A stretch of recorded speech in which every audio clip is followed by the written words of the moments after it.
सोचिए, एक बच्चा जो राजमहल में नहीं बल्कि अफगानिस्तान के बर्फीले शहर काबुल में पैदा हुआ। तारीख था 6 मार्च 1508। नाम नसीरुद्दीन मोहम्मद हुमायूं। उसके पिता थे मुगल साम्राज्य के संस्थापक बाबर और माँ महम बेगम।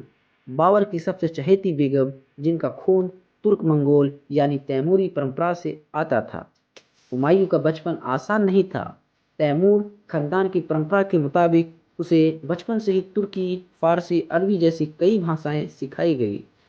चार चार भाई और हर किसी की आंखों में तख्त पाने का सपना। लेकिन बाबर का दिल अपने इसी बेटे के लिए सबसे करीब था। एक किस्सा सुनिए। जब हुमायूं को एक खतरनाक बुखार हो गया और जान पर बन आए, तो बाबर ने जान की दुआ में खुद अपनी जिंदगी देने की मन्नत मांगी। कहते हैं, बाबर की कुर्बानी के बाद हुमायूं ठीक हो गया। बाबर खुद इस सदमे से उभर नहीं पाए और चल बसे। 22 साल की उम्र में हुमायूं बना हिंदुस्तान का बादशाह, लेकिन राजगद्दी संभालते ही उसका भाई, उसके अपने ही सरदार और बाहर से शेर शाह सूरी सब उसके दुश्मन बन गए। पहली बार जीती सल्तनत कुछ सालों में ही हार नहीं पड़ी। 15 साल रहे जुदाई के अंधेरे में, देश छोड़कर दरबार कभी फारस तो कभी सिंध मदद भी मांगी, धोखा भी खाया। कहानी में अब आएगा ट्विस्ट। जब फारस के बादशाह ने हुमायूं की मदद की और आखिरकार कई सालों के निर्वासन के बाद 1555 में दिल्ली का तख्त लौट आया।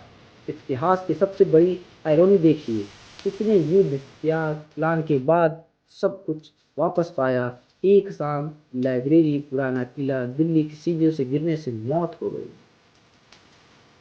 शेर शाह सूरी की तलवार ने न गिरा सकी, पर एक किताबों की सीढ़ी ने मुगल साम्राज्य का ये ताज फेंक दिया। हुमायूं न सिर्फ अनलकी एम्पायर कहलाया, बल्कि उसके जज्बे, विद्वता और मोहब्बत ने एक मजबूत विरासत छोड़ी, जिसने आगे चलकर उसके बेटे अकबर को दुनिया का सबसे बड़ा बादशाह बनाया। अगर ये कहानी सुनी और दिल छू गई, तो लाइक, शेयर और सब्सक्राइब जरूर करिए।